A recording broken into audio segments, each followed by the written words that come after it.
जन्म जयंती मना रहे हैं। हम सबको मालूम है कि 6 जुलाई 1901 को महान राष्ट्रभक्त, महान देशभक्त, सांस्कृतिक राष्ट्रवाद के उद्योतक और महान शिक्षाविद स्वर्गीय श्यामा प्रसाद मुखर्जी जी का जन्म 6 जुलाई 1901 को हुआ था। उनकी तीक्ष्ण बुद्धि और एक महान शिक्षाविद का परिचय इस बात से मिलता है कि 33 वर्ष की आयु में ही वो कलकत्ता विश्वविद्यालय के कुलपति बन गए। At the age of 33, he became the Vice Chancellor of Calcutta University in those days. तो आप समझ सकते हैं कि उनकी शिक्षा, प्रखर ज्ञान, उनकी विद्वता सारी दुनिया उसका लोहा मानती है। हम ये भी जानते हैं कि 1929 में वो पहली बार बंगाल की विधानसभा में उन्होंने प्रवेश किया और 1930 में वैचारिक मतभेद को ध्यान में रखते हुए उन्होंने इस्तीफा दे दिया और तत्पश्चात वो फिर से शिक्षा के काम में लगे। 1940-41 में वह 41-42 में वो फजलुल हक के कैबिनेट में वित्त मंत्री बंगाल के बने और उन्होंने बंगाल की बहुत सेवा की।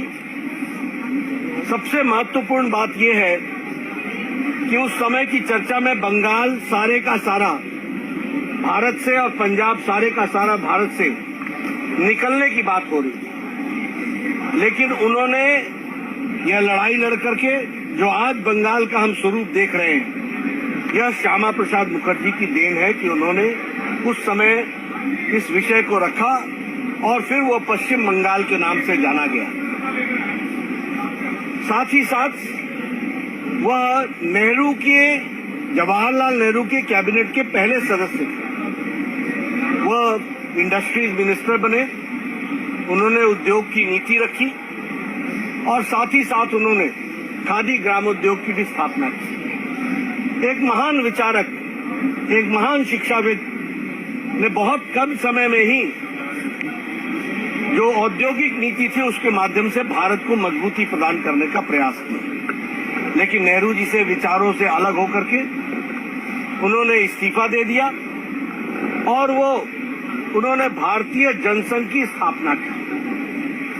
और भारतीय जनसंघ की स्थापना का कारण ये था कि नेहरू जी की तुष्टीकरण की नीति, अपीजमेंट की नीति से वो दुखी भी थे, चिंतित भी थे, व्यथित भी थे और उन्होंने कहा कि नेहरू जी जो आप धारा 370 लगा रहे हैं ये देश के लिए घातक है।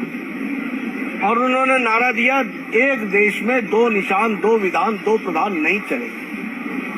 और इस बात को लेकर के 11 मई को वह जम्मू कश्मीर में बिना परमिट के, उन दिनों परमिट पर जाना पड़ता था जम्मू कश्मीर में, उन्होंने सत्याग्रह किया। उन्होंने कहा कि मैं बिना परमिट के जाऊंगा, यह भारत की धरती है, यहाँ किसी के भी परमिट रहने की जरूरत नहीं है।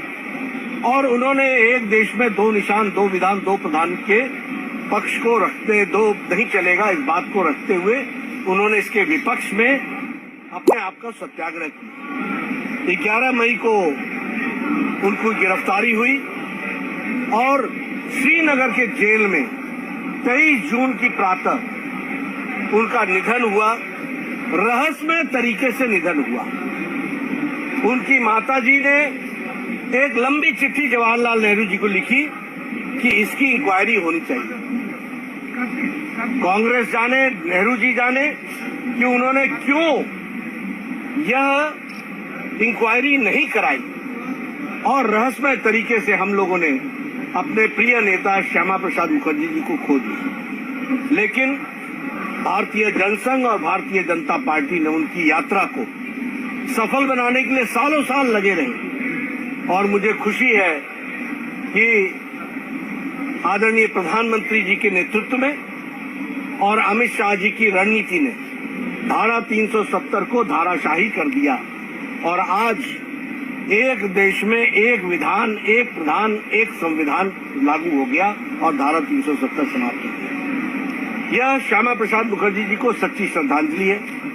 आज जब हम उनको याद करते हैं उनकी जन्म जयंती पर, तो भारतीय जनता पार्टी के कार्यकर्ता, करोड़ों कार्यकर्ता 23 मई से लेकर 6 जून के बीच में वृक्षारोपण, सामाजिक कार्य, अस्पतालों में जाना, गरीब लोगों की चिंता करना, झुग्गी झोपड़ियों की चिंता करना, उनके लोगों की चिंता करना और सामाजिक कार्य को आगे बढ़ाना, यह काम हम लोग लेते हैं। और आज के दिन करोड़ों कार्यकर्ता इस काम में जुटे हैं।